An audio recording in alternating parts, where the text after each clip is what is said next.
Hi everyone, Dave here. So WattCycle offered to send me their 30 amp MPPT charge controller for testing.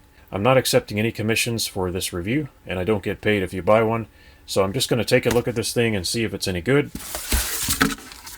Okay, they give you a drill template for mounting the charge controller. You get an instruction manual. You get a temperature probe. That's for lead acid batteries.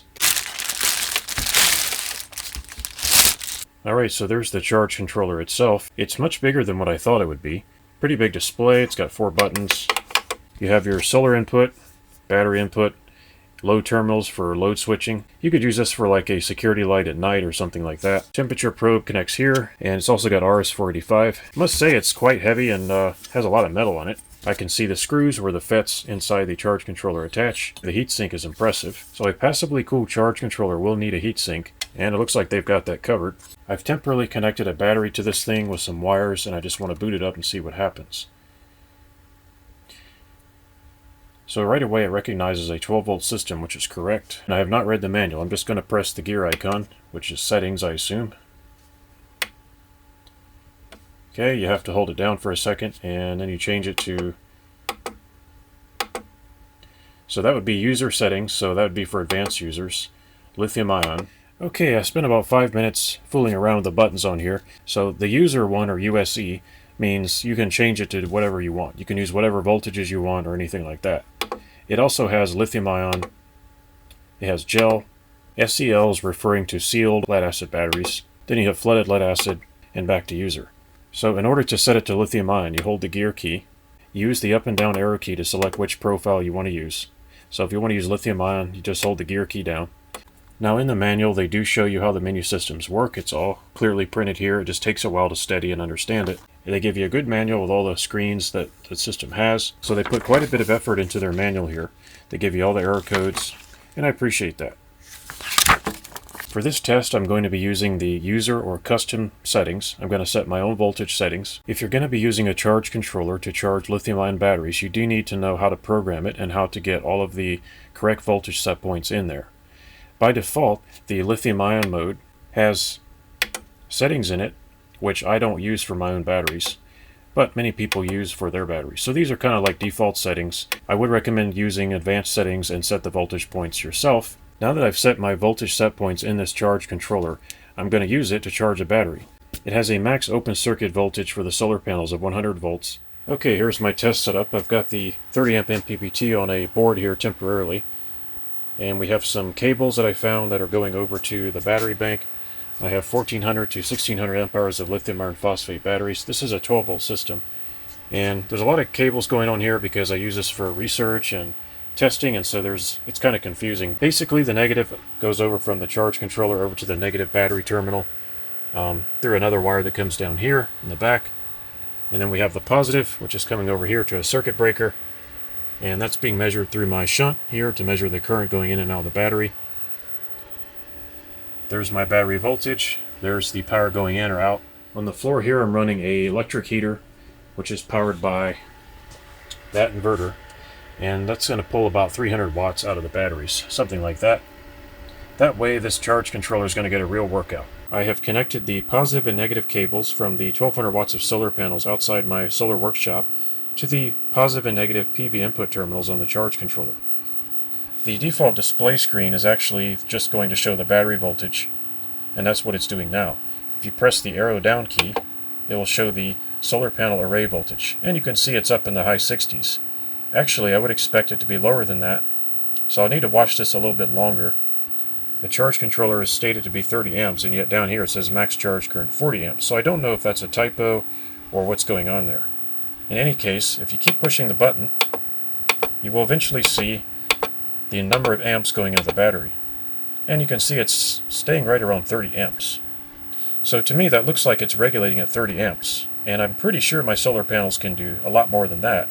And I'm going to let it sit here for a while, wait for the sun to really come out because it is early in the day. We'll see if that number goes over 30 amps. The best thing I can say about this charge controller so far is it doesn't make any noise at all. No fan noise. I can hear the fan on my inverter and that's it. I do like the build quality. It seems to be screwed together pretty well. I like the fact that you can see the PV voltage and other information on the screen. I wish that you could tell it to stay put there. I would like it to stay there. but every once in a while it just resets and it goes back to the battery voltage, which is not really something that's surprising. And I do like the fact it tells you the internal temperature of the unit itself, which is 37 Celsius right now, so that's important to know. Okay, I've only put in 200 watt hours through this charge controller so far, so I need to run it a bit longer to see how it's going to behave. Okay, it's been about an hour, and as this is a passively cooled charge controller, I'm interested in seeing how it can handle the heat. Let's look at the charge current, 29.6 amps. It goes a little over 30 amps sometimes, just a little bit, but it's pretty much a 30 amp charge controller. The temperature is 45 degrees Celsius, and that isn't too bad. It's very warm, you can feel the heat coming off of it, but it's nothing that seems like it's going to overheat. I'm curious to see what it looks like in the infrared spectrum, so here's my thermal camera.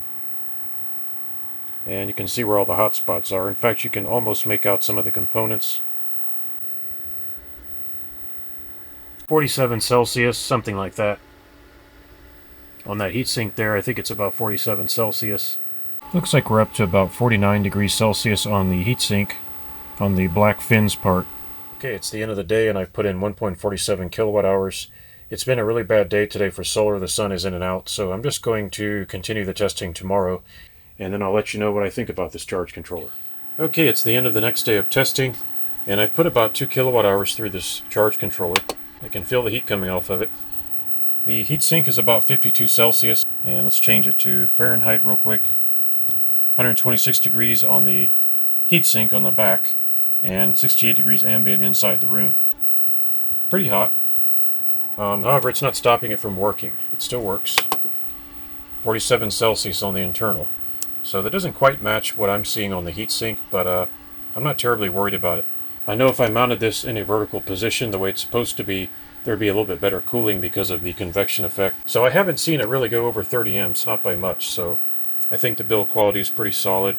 And actually I kind of like the way this thing is put together, and I like the way it looks. I think for somebody who wants a good quality charge controller that's basic, does MPPT, is able to take a fairly high voltage on the solar panel array and charge a 12 or 24 volt battery, maybe an RV or something like that.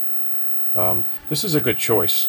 It has a lot of settings and it's very flexible. This is not one of those cheap controllers that has like 2 or 3 buttons and it just only does 1 or 2 things. This has a full set of settings you can change. If you get this charge controller, you're going to have to spend a little bit of time in the manual learning how to program it. It will do MPPT, it will get most of the PV power available from your solar panels, and it will do that without any input from you. All of my charge controllers here you can see have fans in them, and they are quite noisy, and they do get tiring to listen to. So that is something to keep in mind. If you don't want fan noise, that's another strong point for this charge controller. It doesn't make any noise, it's very quiet. The display does appear to have a backlight, and it's pretty easy to read. I've seen a lot of charge controllers with poor displays. This one is okay. At least it tells you what's going on, and you get enough information there if you want it. So I gotta say that's another good point about it. If you're in the market for a charge controller, I hope my video helps you out. And if you want to buy this particular one, there's a link in the description. I don't accept or receive commissions for those links, and I don't make money off of sales of this unit. Thanks for watching, folks, and I hope to see you next time. If you like this video and you want to support my work, please consider subscribing, give it a thumbs up, and leave a comment if you have time. Thanks for watching, folks, and I hope to see you next time.